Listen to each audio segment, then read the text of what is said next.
Right, so hello everyone. Thanks a lot for the great introduction. And actually, it's super exciting for me to be invited here to meet you. Some of you, the majority of you, actually, to meet for the first time. So, what I would like to, use that opportunity for is to actually present into DNA to you what we are, what we do, how everything started, to tell you a little bit of our story.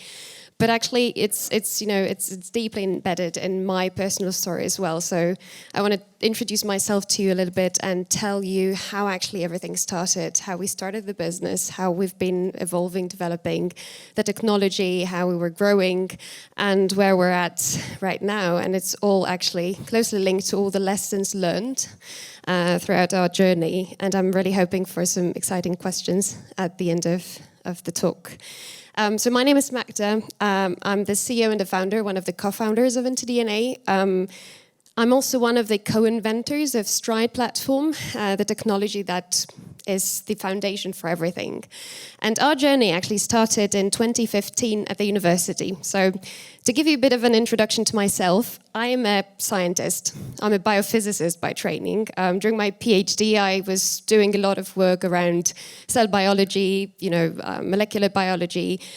I always envisioned myself to be always, standing at the lab bench in a lab, doing research, discovering stuff, trying to learn more and more about human body, about cancer cells, about, the new mechanisms that might be responsible for the cancer development. That I never envisioned myself as an entrepreneur, to be very honest. So everything started actually from the research projects that I was running in the labs, and a few other colleagues of mine were running in the labs. And by accident, we were all facing the same problem that I'm going to maybe address in a second. So my background is, as I've mentioned, in cell biology, molecular biology, but to be even more specific, what was always the focus for me was the DNA.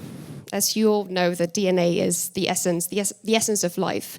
So we were investigating any phenomena related to the DNA sustainability, DNA safety, security. We were interested in what is responsible for maintaining the integrity and the safety of the DNA molecules in human organisms. And we're trying to understand how different events might affect the disease development, how different events might affect the potential response of those cells to secure the DNA, and so on and so forth. And you have to realize that actually something which is called DNA damage happens all the time, and it happens right now when I'm talking to you. In every single cell in your organism, your DNA molecules are getting broken, just spontaneously like that. But the beauty of it, of the nature, is that we've evolved certain mechanisms that are responsible for the repair of this DNA damage. And obviously, if it works fine, everything's okay, right? So we can survive, we can develop, we can then, that's a molecule of heredity, so we can pass on the DNA to future generations. But the issue comes up if this integrity of DNA gets sort of like imbalanced. So we accumulate too much DNA damage, or we suddenly, introduce too much DNA damage ourselves, or our organism is not efficient enough in repairing that DNA damage. And that's the issue, because that can lead to the development of certain diseases like cancer, neurodegenerative diseases, aging itself. It's sort of like accelerated by the overaccumulation of DNA damage. But also some people have figured out that in certain diseases, there's DNA damage, I would say manipulation, or the manipulation of the DNA damage response of our cells, can be a therapeutic opportunity. And that is all linked actually to the story of IntoDNA, because I wanted to give you a little bit of a background, to give you a bit of a context of what we're doing at IntoDNA and how we're actually supporting the development of therapeutics which are particularly useful in treating cancer, or treating, the diseases like Huntington's disease or other diseases linked to neurodegenerative syndromes. So when I was doing my research, I was trying to understand how those mechanisms that maintain the DNA integrity work. How do cells respond to DNA damage? There are these tiny machines called proteins, you might have heard of them. They're responsible for fixing the DNA, so they are immediately called to the site of DNA damage. They are aimed at doing a certain job around the DNA break to fix it, link it, whatever is broken, just to say, okay, nothing happened and we can move on, right? So I was trying to understand what are the mechanisms responsible for that and how all these things work. But I kept facing the same issue when doing the research, because I needed some tools to do that. Obviously, we all need tools. I needed toolboxes that I could use just to prove that what I was looking at was, first of all, the real thing happening, the real phenomenon. But the second of all, and even more important, I needed a tool to really prove that the DNA damage was broken. And if we move back in time to 2015 again, if I told you to take a cell, just take it, put it under the microscope, and try to look at those events, those sites where the DNA gets broken, like those threads get broken, like the thread, you've got two DNA ends over there. You wouldn't see anything. There were not enough technologies, not enough tools that would enable you to look at individual events inside the cell nucleus, right? And that was an issue for us. It was an issue because, when I was doing my PhD, I needed to convince certain people around me, like in the journals, I needed to publish the data, and they needed to be convinced that what I'm looking at is real. And I couldn't prove that. There was no direct proof for it. It wasn't only me. It was also a few colleagues of mine in the lab. We were all looking at the same phenomena. We were trying to do the same stuff. We were trying to investigate those mechanisms in a very similar way, and we were all struggling. So at some point, we said, okay, probably the way we're doing it is not the right way, right? And that got pretty frustrating, to be honest, when you cannot move forward with your research, when you cannot, graduate, finish, defend your thesis and go ahead, I don't know, go somewhere abroad, do a postdoc, whatever, right? So we decided to develop our own tool. That was the first idea. Obviously, first we had no clue how we could do that. So these were multiple discussions, like back and forth from one discussion to another. At some point, we came up with an idea how it could be done. We designed the experiment the same day. I went to the lab the next day, tested it. And now I still can remember when I closed my eyes that, eureka moment when I looked at the data. And suddenly we realized that we've probably found something which is super precious and is like real gold. We saw beautiful images of those cells that I told you would look under the microscope at and you wouldn't see anything, right? And what we saw in single, tiny cells, they're like micrometers big, so very tiny. Actually, you couldn't see them with your bare eye. We could see the dots, beautiful dots, labeling every individual broken site in the DNA molecule. First thing was, okay, hooray, we've got something, we can proceed with our research. We used it as a research tool, and that was the starting point for us. But very soon after, when we were working on the technology development, when we were optimizing it, we realized that there was a lot more value we could deliver beyond just our lab and beyond just our research projects. We secured the patent application, so the patent protection in the meantime. But we started also talking to other people, like people in different labs, people at different universities. We started asking them questions. They started asking us questions about the technology. And this is how actually the whole concept of the STRIDE, that's the name of the technology, started evolving. And we kind of started realizing that there is a lot of value we could deliver to a much broader audience and a much larger group of people than we initially thought. And one of the things that was quite rewarding to us as well was that there was a lot of interest from the side of industry as well. So outside of the academia, outside of academic labs, where the industry, representatives would be super interested and keen on testing the technology, seeing a lot of value it could deliver to them within the therapeutic space, diagnostic space, etc. So we had, multiple discussions, and at some point we said, okay, so how can we deliver it to the broader audience, right? What to do to take the technology that, there were just 10 of us using it in the lab, what to do to finally get to like, I don't know, hundreds, thousands, tens of thousands of people who could use it in their labs, and how can we deliver it to become this new sort of like litmus test in DNA damage detection, right? So, you know, we made a decision just to start our own business. For us, the commercial path was the only way to do it. And we knew that no one else, I mean, just the four of us, the four co-founders and four co-inventors of Stride Technology, would be the best fits to actually bring it to the market and bring it to this larger group of larger group of user, larger group of basically customers, right? So in 2017, very soon after our patent application, we incorporated into DNA. And this is how the whole journey started. At that point, it was October 2017. We had no clue what we were doing, actually. You know, we were super excited about the technology we had.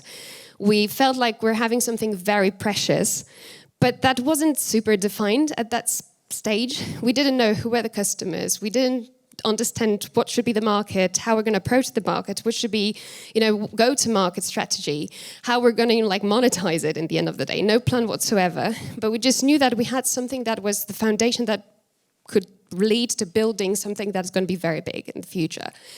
So in 2017, I do remember very soon after starting the business, I traveled to San Francisco to this conference. There's like a big conference around the synthetic biology, which is called SynBioBeta. And I was sort of, for the first time, I had like 6 minutes on the stage. There were like thousands of people in the room, and I had to pitch about the technology to them without actually even realizing I was pitching. So I was telling them the story. And it was massive, the response we got from different, multiple different directions, like space research, diagnostics, therapeutic development, genome editing, multiple different applications. That was even, I might say that at this stage was super overwhelming. But that built confidence in us that we're definitely doing something right. But now the key question is, how are we going to address all these questions, right? And what should be the journey, what should be the plan actually to get to the point where Stride, the technology, is going to become this sort of like an X-ray in DNA damage detection, right? So that people are not going to be using the old-fashioned, very inaccurate methods, that those people are going to, just reach out and take Stride and use it with their own hands. So we first applied to the accelerator in the UK, BioCity UK. It was a large, let's say, network of people who were supporting the biotech startup initiatives, providing the most precious thing about that whole organization and the whole thing was the network, so the access to people from the industry representing different areas like, big pharma, biotech businesses, also the investors side of it, which wasn't maybe the major focus for us back then.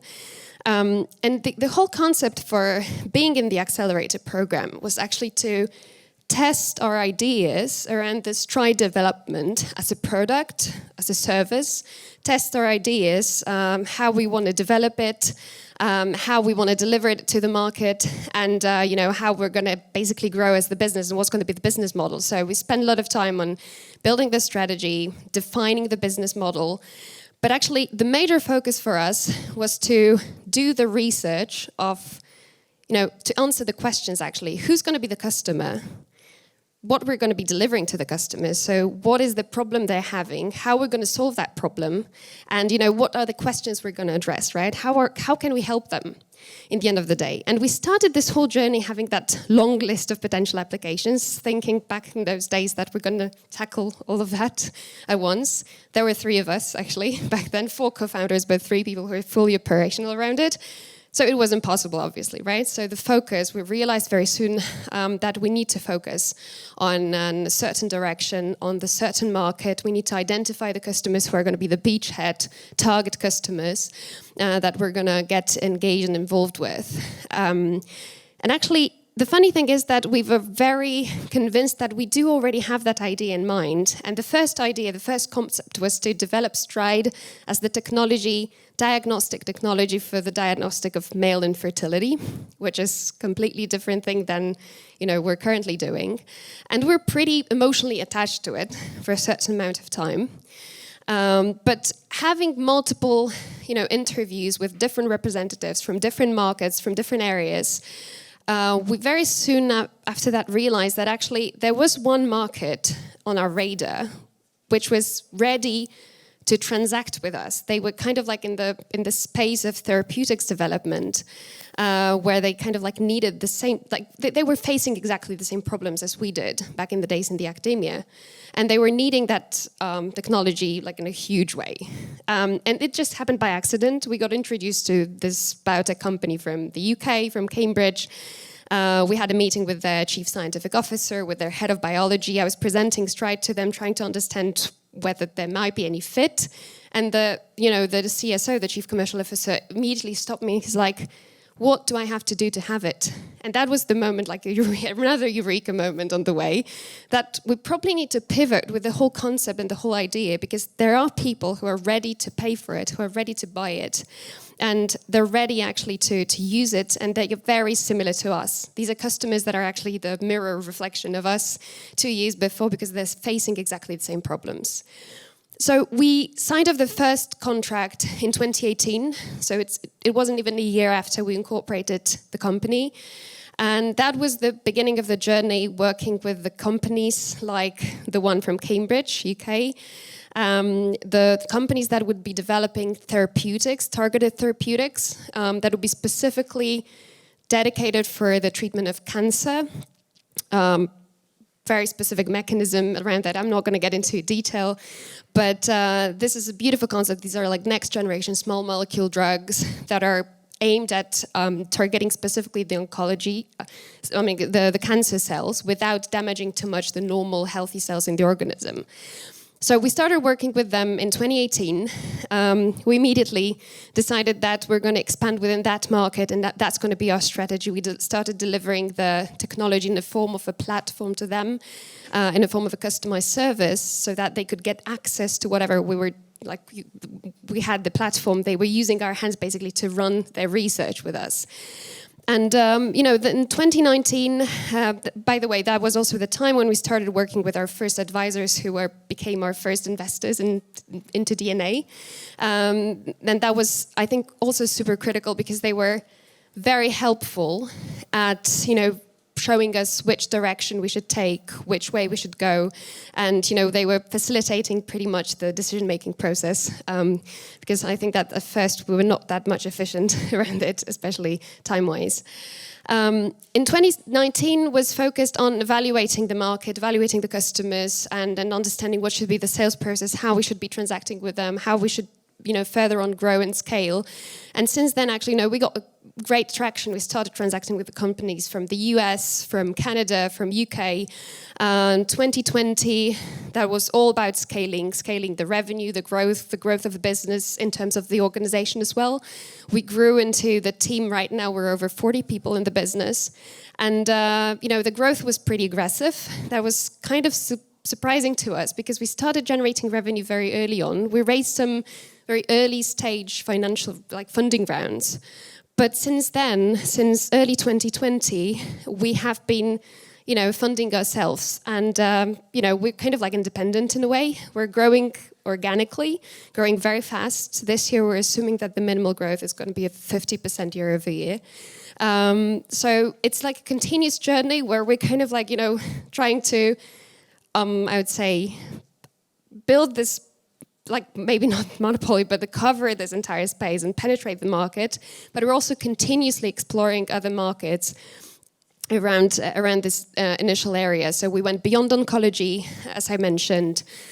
We started working with other companies that are not necessarily focusing on this type of molecules. So we're also working with some radio pharma that is called the radio pharmaceuticals. If you're familiar with the concept of radiation, so let's say these are the next generation radiation therapies that are being under development, and multiple other areas like immuno-oncology and so on and so forth.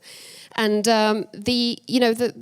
it's like a continuous journey right now for us. So we're in this growth curve. But what's the most important for me is that we keep expanding in terms of our customers' portfolio.